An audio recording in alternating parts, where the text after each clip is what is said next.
Allez, bonjour à tous, j'espère que vous allez bien. Aujourd'hui, revue de marché avec un Bitcoin qui continue de chuter. Je vous partagerai mon plan honnêtement sur ce que je compte faire et mon avis ici sur le BTC.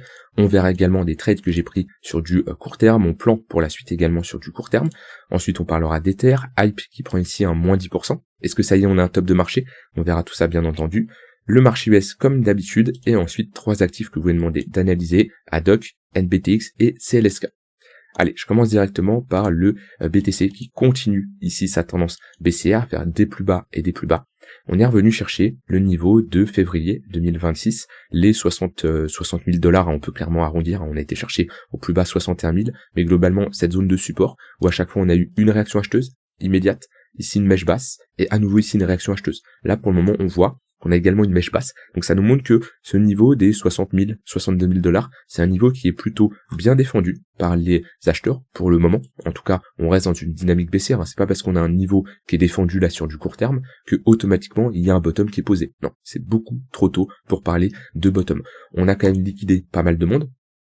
On le voit ici, si je me mets en un jour, on a des pics de liquidation qui sont quand même assez importants sur les 3 derniers jours. Ça fait même très très longtemps que j'ai pas vu des liquidations aussi importantes, d'accord? Mais on a toujours un funding qui est positif, hein, donc on n'a pas non plus un sentiment au fond du trou, un sentiment totalement négatif. Non, pour le moment, c'est pas du tout le cas, même si il y a certaines personnes qui commencent à douter de BTC, qui commencent à être saoulées, hein, c'est normal. Hein. On range ici pendant limite 3 mois pour avoir un petit rallye haussier et directement en quelques jours, en 2 semaines on va dire, tout réintégrer. Donc certains commencent à être saoulés et c'est normal. Et bienvenue en bear market en fait. Bienvenue en bear market. Et c'est similaire au bear market qu'on avait fait, où là on avait range pendant une longue période, fausse cassure, réintégration, ok, et on avait totalement tout explosé à la baisse. Un bear market, ça détruit des gens psychologiquement, c'est comme ça. Et pour le moment, ça commence à parler, j'ai vu de certaines personnes, oui, Bitcoin c'est fini, en plus qu'on voit BTC retracé avec un marché US vers des ATH, il y en a beaucoup qui commencent à être saoulés de BTC. C'est souvent dans ce genre de période où on est quand même proche d'un bottom, c'est trop tôt encore pour l'affirmer, mais ce qu'il faut se dire, c'est à chaque bear market, il y a toujours des personnes qui vont se raisonner de oui, Bitcoin ne fera pas un nouvel ATH à cause de ici c'était oui à cause de FTX, à cause du crack de Terra Luna, à cause de tout ça, ok, donc voilà, ça c'était c'est la fin, BTC ne fera plus de nouvelle ATH. Là ça me surprendrait pas d'avoir soit à cause de MicroStrategy qui peut vendre ses BTC, et du coup il a tellement une grosse supply qui peut provoquer un effondrement, certains peuvent se raisonner comme ça. On a aussi les ordinateurs quantiques qui prennent une plus grosse importance dans certains sujets, et ça me surprendrait pas que certaines personnes commencent à se raisonner en se disant BTC ira à zéro, BTC ne fera plus un nouvel ATH à cause de les deux éléments que je viens de mentionner. Maintenant c'est toujours pareil, ça, quand les gens commencent à penser comme ça, on n'est pas très loin d'un bottom. Maintenant, on a encore la possibilité. Hein. Je vous rappelle, si on se base sur la cyclicité, hein, on peut s'attendre à un bottom pour octobre 2026. Toujours 12 mois. Entre le top et le bottom, il y a 12 mois. Ici, on avait fait 12 mois. Là, on avait fait 12 mois. Donc là, si on part du principe qu'on fait à nouveau 12 mois, on est sur un bottom pour globalement fin d'année 2026, octobre 2026. Alors, pas un bottom, un point plus bas. Après un bottom met du temps à se construire. Ici, vous voyez, on a mis pas mal de temps avant vraiment de construire un bottom et repartir dans une tendance haussière. Donc moi, mon avis en toute transparence. Déjà, c'est pas ici qu'on va commencer à vendre du spot. Hein. Moi, je me suis désexposé, je l'ai dit publiquement sur YouTube. Je vous rappelle, pour ceux qui me connaissent pas, hein, moi, clairement, je dis en étant 100% transparent tout ce que je fais. Quand je commence à rentrer en position, quand je commence à sortir, à me désexposer, je vous le dis pourquoi et je vous dis quand je le fais. Sur BTC, j'ai réduit mon exposition quand on est passé ici au niveau des 77 000 $. Alors c'est sûr, j'ai pas vendu sur la mèche le point le plus haut ici à 82 500 $, mais c'est pas mon but. Mon but c'est de me désexposer quand j'ai des signaux qui me montrent que, attention, le marché est potentiellement en train de se retourner. BTC, ça a été ici. Ether, pareil. Je l'ai dit à ce moment-là, quand on est passé sous cette zone-là, 2200 $, j'ai réduit mon exposition. Et je vous rappelle que on est dans une situation de bear market où votre but, c'est pas de réaliser les plus gros gains, votre but, c'est de ne pas cramer votre capital pour avoir une capacité d'achat plus importante. La plupart, vous vous concentrez sur les gains que vous pouvez réaliser. Vous vous concentrez sur l'upside potentiel. Alors oui, c'est quelque chose à prendre en compte, mais quand on est comme ça dans un bear market, vous devez partir aussi du principe que préserver votre capital, c'est encore plus important. Parce que là, la personne, comme moi, comme d'autres personnes également, qui ont pu réduire leur exposition, ils évitent tout simplement une baisse de moins 20%. Si le marché continue à baisser, ils peuvent éviter une baisse encore plus importante. Ce qui fait quoi? Ce qui fait que ils auront un pouvoir d'achat, plus de cash, de capital pour acheter plus bas. Plus de cash et de capital, ça veut dire une size plus importante, une taille de position plus importante, et ça veut dire des gains plus importants. Donc en protégeant votre capital, vous allez réaliser plus de gains. Plus de gains, c'est pas spécialement être toujours en position pour viser une performance et se dire j'attends. Non, c'est réduire son exposition pour préserver son capital et pouvoir rentrer au bon moment. Ah, c'est pour ça que je suis sorti sur BTC, c'est pour ça que je suis sorti sur Ether. Après, chacun a un profil différent. Certains vont me dire non, moi j'ai pas préféré sortir parce que je suis très peu exposé. Il y a pas de souci. Moi en tout cas, j'avais re-augmenté mon exposition. Là, je l'ai clairement réduite et j'ai bien fait. En tout cas, le marché me montre que j'ai clairement bien fait de réduire mon exposition. Maintenant, est-ce que je m'expose pour le moment? La réponse est non. D'accord? Soit on retourne chercher des niveaux plus bas, 54 000, 50 000 $. Moi, c'est des niveaux où là, je vais m'exposer sur du long terme parce que j'estime que c'est un niveau intéressant. Sinon, je vais clairement attendre d'avoir un bottom, d'avoir un signal d'achat ici qui me montre que BTC est en train de poser un bottom. Pour le moment, c'est beaucoup trop tôt. D'accord? On est toujours dans une tendance baissière. On a des moyennes mobiles toujours orientées à la baisse. On est toujours sous le 15 minutes, sous le 1 heure, sous le 4 heures. À ce niveau-là, vous voyez mes moyennes mobiles, il n'y a rien à faire. Pour moi, on est ici sur du court terme, je short. Et dès que j'ai un setup qui s'enclenche, je le prends. Et je suis même un peu plus agressif actuellement sur mes entrées parce que on a un fort momentum. Donc je peux me permettre, d'accord, au vu ici de la dynamique qui est baissière.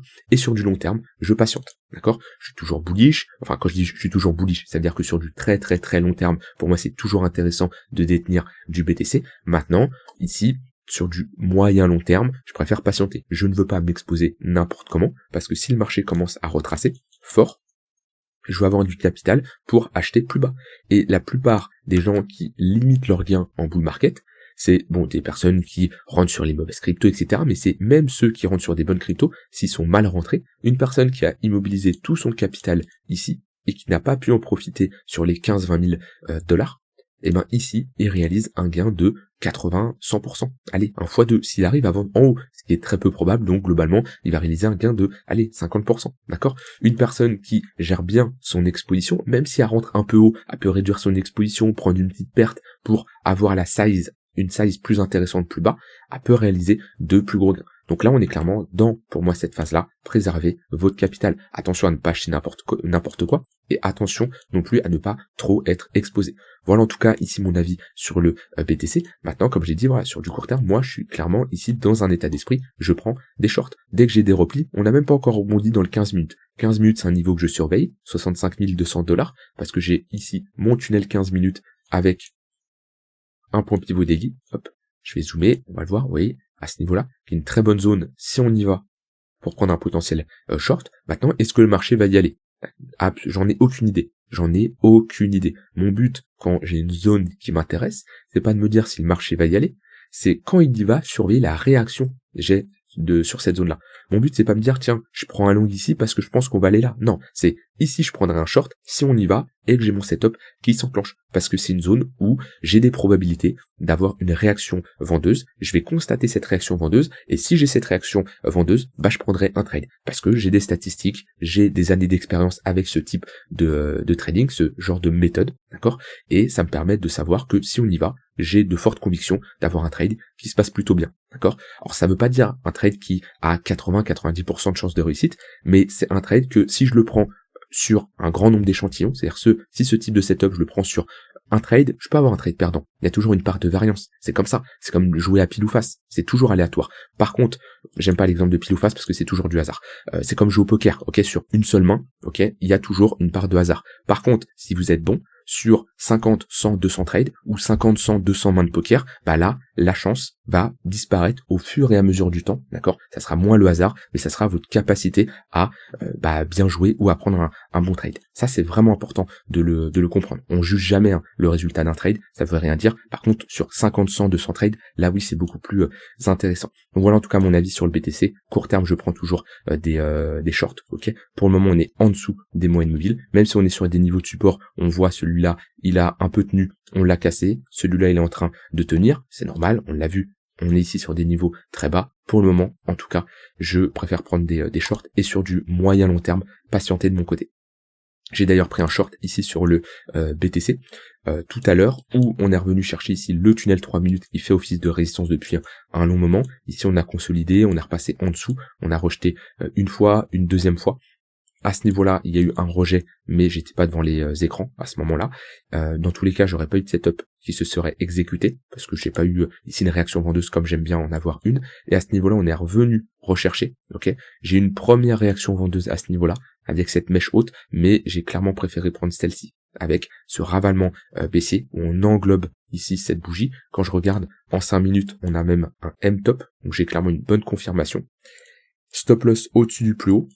Et j'ai été targeté ici le point pivot daily, où je suis sorti clairement à 100% de ma position, donc risque de 2,18 pour 1, même si on a été plus bas, on aurait pu aller chercher du 3 pour 1, presque même du 4 pour 1, voilà, c'est un trade qui s'est plutôt bien déroulé sur le BTC. Maintenant, ici, vous voyez, on repasse au-dessus du 3 minutes, on consolide, le 3 minutes ne m'intéresse plus, sauf si on fait un plus bas.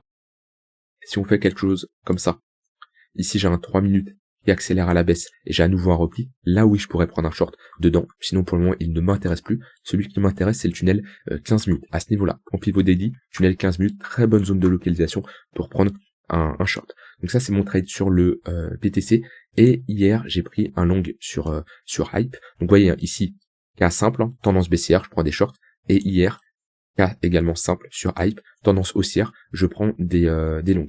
Donc c'était hier soir. J'ai ici une première réaction acheteuse dans le tunnel 15 minutes. On le voit avec ici cette mèche basse où je viens racler tous les stops, d'accord. J'ai une réaction acheteuse par cette mèche haute. Ensuite, j'ai une phase de consolidation et j'ai un break du tunnel 3 minutes, une structure en W qui se valide avec cette bougie impulsive. Je rentre à ce moment-là, stop loss en dessous du tunnel, et j'ai été target ici le point pivot daily pour un risk reward de 2 pour 1. Alors pareil, j'aurais pu aller chercher plus haut, ici, du 3 pour 1, mais voilà, mon plan c'était de sortir au niveau du point pivot daily, similaire à ce trade là sur le BTC, où on revient chercher une zone qui m'intéresse, on a une réaction acheteuse, et je target la prochaine zone de résistance. Alors maintenant, je vais en parler après sur Hype, mais je ne cherche plus du tout des longs. Donc voilà pour les deux trades que j'ai pris moi de mon côté. Si vous voulez que je vous enseigne cette méthode, ma méthode, ou vous voulez apprendre à créer votre propre méthode, n'hésitez pas à m'envoyer un message pour rejoindre le mentorat Devenir Trader. C'est ici 7 ans de trading que je te partage. J'ai accompagné plus de 500 traders, d'accord. Ça fait plus de 3 ans que le mentorat Devenir Trader existe. Alors de base c'était une formation, ça s'est transformé en un mentorat où il y a du coaching, il y a de l'accompagnement, il y a des live. C'est également un parcours de formation qui a été réalisé pour qu'un débutant ou un trader intermédiaire puisse la suivre correctement. Plus de 30 heures de vidéos, 15 modules où je t'enseigne tout ce que j'ai appris ces dernières années qui me permettent aujourd'hui d'être rentable, de réaliser de bonnes performances, qu'on soit en tendance haussière ou en tendance baissière, peu importe les conditions de marché, en bull market, bear market, dans tous les cas, tu pourras trader dans n'importe quelle condition de marché. Je te partage mes setups, mes stratégies, mes outils, mes meilleurs indicateurs, et surtout, je t'apprends à toi être autonome. Donc voilà, en tout cas, si tu veux le rejoindre, n'hésite pas à me contacter. Tu cliques sur le premier lien en description, tu arrives sur cette page, tu peux m'envoyer un message, tu peux réserver un appel, mais c'est clairement quelque chose qui peut améliorer considérablement ton trading, ta façon de faire, et de performer même dans un marché baissier. C'est pas parce que le marché baisse que faut juste attendre 6 mois, 1 an, comme beaucoup peuvent te le dire. Non, il y a des opportunités, tu peux augmenter ton capital même quand le marché baisse. Donc voilà, en tout cas, si ça t'intéresse, n'hésite pas ici à m'envoyer un message. Donc on a vu BTC, on a vu mes deux trades que j'ai pris. Ensuite, au niveau d'Ether, Ether c'est moche, on est en train de dégringoler, on est en train de casser ici ce niveau de support, on fait des plus bas. Lui, comparé à BTC, lui a été faire un plus bas ici, prise du lot. Et Ether c'est moche, et je respecte mon plan sur Ether. Que pareil, j'ai partagé comme d'habitude, qui était de base. Je vous rappelle, sur Ether, je souhaitais m'exposer quand on était à ce niveau-là, sur Ether, vers les $2800 ou les 2200. Ok. Mais quand j'ai vu la sous-performance de Ether, quand j'ai vu comment le marché rentrait en bear market, j'ai complètement changé de plan. Ok. Et globalement, je ne me suis ni positionné sur les 2008, ni sur les 2002. J'avais ensuite un plan, c'était de m'exposer si on avait un break des 2400. D'accord? Sauf qu'on n'a pas eu de break. Donc je me suis pas exposé. Je me suis juste légèrement exposé en stratégie de breakout le 10 avril, à ce niveau-là, pour ressortir à break-even au même moment qu'on a réintérêt. Donc globalement sur Ether, c'est pas exceptionnel, mais mon but, c'était de jouer un rallye haussier. Et si on n'a pas ce rallye haussier, invalider vite pour éviter de prendre ici une baisse importante. Donc de mon côté, break-even sur Ether, c'est plutôt correct. Dans tous les cas, je n'aurais pas pu faire mieux ici, au vu de ce que proposait la charte. Et là, si on commence à clôturer comme ça, on va aller doucement rechercher cette zone-là des 1500 $. En tout cas, c'est la prochaine zone sur Ether. Et pareil, sur Ether, c'est une dynamique baissière, c'est des creux et des sommets de plus en plus bas. Donc c'est clairement un marché qui se short. Les rebonds, tunnel 15 minutes, tunnel 3 minutes sont également des opportunités pour se positionner. Alors, j'ai pas eu de setup qui s'est exécuté sur Ether aujourd'hui, mais par contre, si on revient chercher cette zone-là, 1825 $, j'ai une très bonne confluence, point pivot daily et tunnel 15 minutes pour prendre des shorts.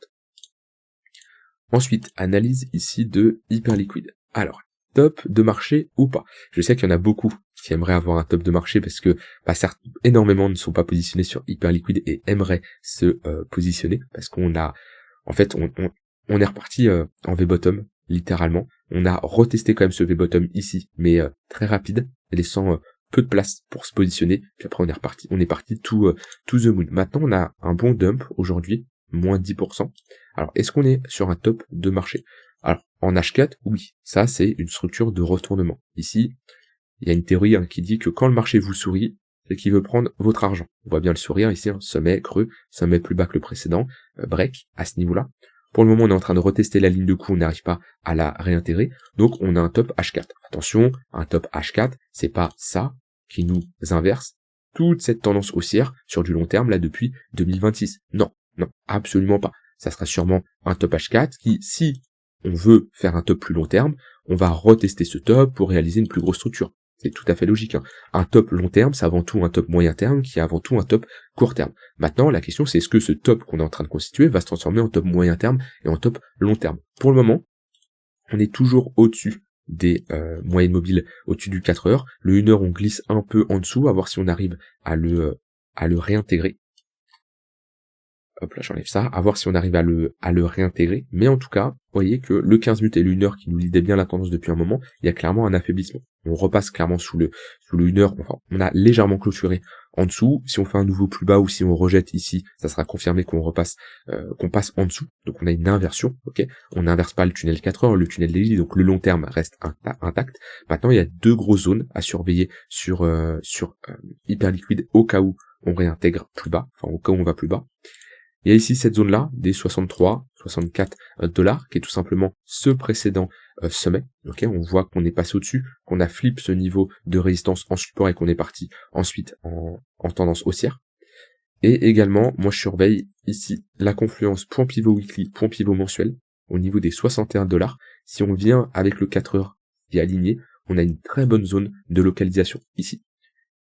Double zone d'un point de vue point pivot, et avec le tunnel 4 heures. C'est une zone, clairement, où on aura des chances d'avoir une réaction. Alors, je vais pas mettre un ordre comme ça en attente, non, je vais attendre d'avoir une réaction. Je vais constater comment le prix réagit sur cette zone-là. Voilà, c'est comme ça que je fonctionne. Je mets pas des ordres comme ça en mode j'attends et je prie pour avoir une réaction acheteuse. Non, je constate la réaction. C'est ce qui fait la différence entre quelqu'un qui anticipe et quelqu'un qui réagit à ce qu'il voit. Mais en tout cas, la zone intéressante sur Hype, elle est ici. Après, si on ne tient pas, si on doit fortement retracer, ce qu'il faudra surveiller, c'est globalement, alors je vais tracer un Fibo, hop, ma façon de faire sur du court terme et sur du long terme est différente. Vous voyez, souvent, sur du long terme, j'ai utilisé des retracements de Fibo. Pour moi, Fibonacci, c'est un outil que j'utilise très bien sur du moyen long terme, très peu sur du court terme. Donc, retracement de Fibo, 0,382, c'est une bonne zone. Idéalement, il faudrait préserver ces creux-là.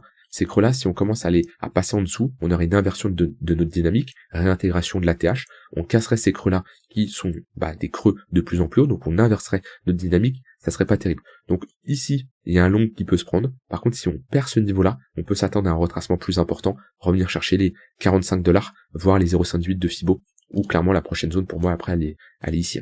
Donc voilà, étape par étape, faudra voir sur Hype si on arrive à structurer un top et aller plus bas. Pour le moment, c'est pas le cas, on est toujours dans une dynamique haussière, mais vaut mieux toujours avoir un plan au cas où le marché retrace. Au niveau ici du marché US. Alors, marché US qui a été baissier sur les dernières heures. On le voit à ce niveau-là sur le SP500 où on a validé ce M-top avec la cassure de ce niveau-là qui est en train d'être testé. À voir si on arrive à à la réintégrer. On repasse sous le 15 minutes, on a glissé sous le 1 heure, mais on l'a réintégré. On voit qu'il commence à y avoir un peu d'affaiblissement, mais c'est pas surprenant. Alors, affaiblissement court terme, hein. Sur du moyen long terme, nous sommes toujours dans une tendance haussière, que ce soit sur le SP500 et sur le Nasdaq. C'est normal d'avoir des retracements, plus les retracements ils sont vraiment légers, donc voilà, c'est tout à fait logique dans une tendance haussière d'avoir ce genre de phase. Quand on commence par contre à perdre le 1 heure, à perdre le 4 heures, là on peut se dire ok, on a une inversion. Pour le moment c'est pas le cas. Vous voyez, on a posé un top sur le point pivot weekly, on retrace, on retourne chercher le point pivot weekly principal, en confluence avec le tunnel 1 heure, et pour le moment on commence à avoir une réaction acheteuse. Donc j'ai envie de dire, pour le moment, rien d'alarmant. Si on commence à perdre le tunnel 1 heure, là on pourra parler de correction dans le tunnel 4 heures. Pour le moment, c'est pas le cas. On voit la pertinence des points pivot weekly qui font clairement le taf. Celui-là, office de support. Celui-là, également office de support. C'est plutôt pertinent comment le prix évolue au niveau de ces points pivots. Si c'est des outils que j'utilise, c'est pas pour rien, c'est que ça marche. Après, j'ai envie de dire, tous les outils peuvent fonctionner. Ce qu'il faut, c'est surtout savoir bien les utiliser. Donc au niveau du marché US, de mon côté, rien d'alarmant. Au niveau des 3 actifs que vous me demandez d'analyser, alors là j'ai Adosia, à se mettre sur du weekly, à dézoomer, c'est clairement une charte qui est baissière sur du long terme, c'est pas terrible. Hein. N'oubliez pas, même si on est dans un range comme ça, certains vont me dire, bon bah si je me positionne dans un range qui dure quand même depuis 2020, à ce niveau-là, oui, je perds pas d'argent. Alors, oui, c'est vrai, si tu te positionnes dans un range, tu as une bonne entrée, tu perds pas d'argent. Le problème, c'est qu'il y a aussi le coût d'opportunité, c'est ton capital est immobilisé. Donc oui, tu perds pas d'argent, admettons, tu es à break-even, quelqu'un qui est rentré à ce niveau-là.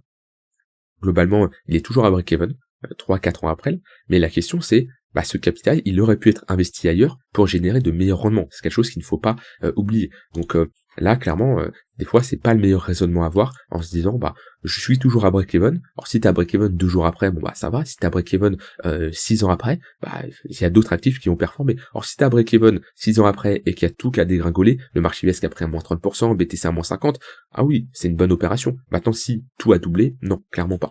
Et là, au vu des dernières années, que ça soit sur les cryptos, que ça soit sur les indices US, que ça soit même sur des actions françaises, ouais, clairement, il y a mieux à faire pour moi.